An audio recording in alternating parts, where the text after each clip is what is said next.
প্রিয় স্নেহের ছাত্রছাত্রীরা, আজকে আমি যে বিষয় নিয়ে আলোচনা করব সেটি তোমরা অনেক রিকোয়েস্ট করেছো, আমি আগেও দিয়েছিলাম, তোমাদের একদম শেষ মুহূর্তের সাজেশন তোমরা চেয়েছো। সাবজেক্টটি কি? সাবজেক্টটি হচ্ছে তোমাদের সাপ্লিমেন্টারি হিস্ট্রি জেনারেল পেপার।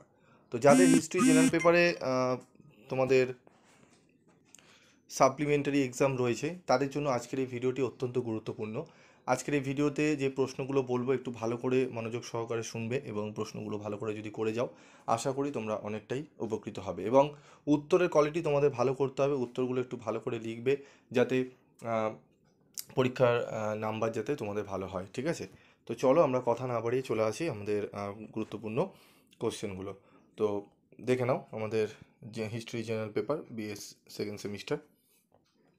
তো চলো দেখে নিই আমরা আমাদের ইম্পর্টেন্ট কোশ্চেন ফর 10 মার্কস।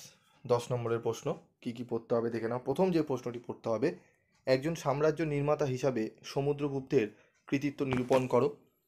2, কৈবর্ত বিদ্রোহ সম্পর্কে সংক্ষেপে আলোচনা করো। 2 নম্বর প্রশ্ন, এটি খুবই গুরুত্বপূর্ণ দুটো প্রশ্নই। 3, গুপ্তযুগকে প্রাচীন ভারতের সুবর্ণযুগ বলা হয় কেন? তিনটি প্রশ্নই অত্যন্ত গুরুত্বপূর্ণ। দেখো প্রথম দুটো প্রশ্ন 4টে করে স্টার, তারপরেই রয়েছে কিন্তু 3টি স্টার, তার মানে বুঝতেই পারছো প্রশ্নগুলো অত্যন্ত গুরুত্বপূর্ণ।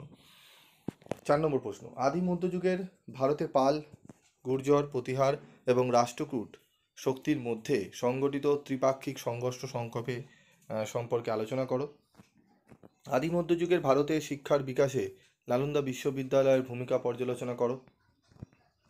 তারপর দেখো রয়েছে একাদশ শতকে গজনির আক্রমণের কারণ ও ফলাফল আলোচনা করো। খুবই গুরুত্বপূর্ণ প্রশ্ন এটি। তারপর দেখো শশাঙ্কের অধীনে একটি আঞ্চলিক শক্তি হিসাবে গৌড়ের উত্থান ব্যাখ্যা করো। চোলদের সামুদ্রিক কার্যকলাপ বর্ণনা করো। স্টার মার্ক প্রশ্ন, 4টি স্টার রয়েছে, খুব ভালো করে করবে। শশাঙ্কের নেতৃত্বে গৌড়ের উত্থান আলোচনা করো, এটিও গুরুত্বপূর্ণ প্রশ্ন। তারপর দেখো বাকাটকদের উপর একটি টিকা লেখো। পাল সেন যুগের সাংস্কৃতিক জীবন সম্পর্কে বিবরণ দাও। গুপ্ত যুগের বৈজ্ঞানিক কৃতিত্ব সম্পর্কে আলোচনা করো। ঠিক আছে, এই 5 নম্বরের প্রশ্নগুলো আমি স্টার দিইনি, কারণ এখানে একদম বাছাই করা প্রশ্নগুলোই আমি রেখেছি, মাত্র গুটি কয়েক প্রশ্ন রেখেছি, তোমরা দেখে নাও বুঝতে পারবে কেন আমি স্টার দিইনি, কারণ প্রত্যেকটি প্রশ্নই এখানে 3টি করে 4টি করে স্টারের যোগ্য। তারপর দেখো হর্ষচরিতের ওপর একটি সংক্ষিপ্ত টিকা লেখো। দ্বিতীয় পুলকেশীর কৃতিত্ব বর্ণনা করো, অত্যন্ত গুরুত্বপূর্ণ প্রশ্ন। আরবদের সিন্ধু বিজয়ের তাৎপর্য কী? তারপর চলে আসবো আমরা 7 নম্বর প্রশ্নে। 7 নম্বর প্রশ্ন দেখে নাও, আদি মধ্যযুগের ভারতে গিল্ডের গুরুত্ব আলোচনা করো। তরাইনের প্রথম এবং দ্বিতীয় যুদ্ধের গুরুত্ব বা তাৎপর্য কী ছিল, এটি আমাদের পড়তে হবে খুব ভালো করে। ঠিক আছে, তারপর দেখো 9 নম্বর প্রশ্ন, চোলদের স্থানীয় স্বায়ত্তশাসন সম্পর্কে একটি টিকা লেখো। মাৎস্যন্যায় কাকে বলে? প্রাচীন বাংলার রাজনৈতিক এর প্রভাব কী ছিল? অথবা পাল বংশের শাসনের অব্যবহৃত পূর্বে বাংলাদেশের অবস্থা সংক্ষেপে আলোচনা করো। এই 10টি প্রশ্নই 5 নম্বরের জন্য তোমাদের কিন্তু ভালো করে পড়তে হবে।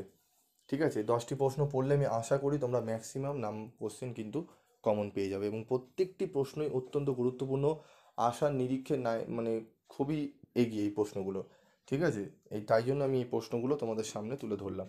এগুলো ভালো করে করে যাও, আশা করি তোমাদের সাপ্লি প্রত্যেকের ক্লিয়ার হয়ে যাবে। আমি বারবার বলছি, উত্তরের কোয়ালিটি কিন্তু ভালো করে লিখবে। ঠিক আছে, এবং কোনো প্রশ্ন ছেড়ে আসবে না। যতটুকু ধরো কোনো প্রশ্ন আনকমন এসছে বা পড়া হয়নি, সেই প্রশ্নটা ধরো চলে এসছে তোমার, সেই প্রশ্নটিও ছাড়বে না, যতটা পারবে লিখে আসবে, যাতে যিনি খাতা দেখছেন তিনি কিছু হলেও নাম্বার দিয়ে তোমাকে পাস করাতে পারে। এবার তুমি যদি ধরো তুমি 4টে কোশ্চেন লিখেছো 10 নম্বরে, বাকি আর কিছু কিছু লেখোনি, এবার 4টে কোশ্চেনের মধ্যে দুটো ধরো 4টেই ধরো ঠিকঠাক লিখেছো।